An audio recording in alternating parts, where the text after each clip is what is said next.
যে নারী আজানের পর একটি দোয়া করবে ওই নারীর কপাল খুলে যাবে, আল্লাহ পাক রব্বুল আলামিন তার মনের আশাগুলো পূরণ করে নেবেন। মনে রাখবেন, আজানের সময়টা কিন্তু খুবই গুরুত্বপূর্ণ সময়। এই সময় কিন্তু আমরা অনেকেই দোয়া করি না, এই সময়টা হেলায় খেলায় নষ্ট করে দেই। আজান দেওয়ার সাথে সাথে আমরা আজানের জবাব দেওয়ার চেষ্টা করব, এবং আজান দেওয়ার সময় কিন্তু আল্লাহ পাক রব্বুল আলামিন বান্দার দোয়া কবুল করেন।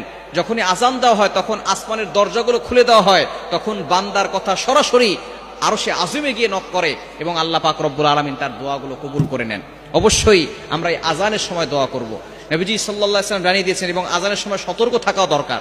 মা বোনদের এই আজানের সময় সতর্ক থাকতে হবে, কারণ এই সময় যখনই আজান দেওয়া হয় তখন শয়তান, আজানের শব্দ যতদূর পর্যন্ত যায় ততদূর পর্যন্ত শয়তান পালাতে থাকে। হাদিসের ভিতরে আসলে শয়তান পালাতে থাকে, এবং কুকুর এই শয়তানদেরকে দেখতে পারে, যার কারণে কুকুর ঘেউ ঘেউ করে আওয়াজ করে। দেখবেন আজানের সময় অনেক জোরে জোরে আওয়াজ করে কুকুর, কেন?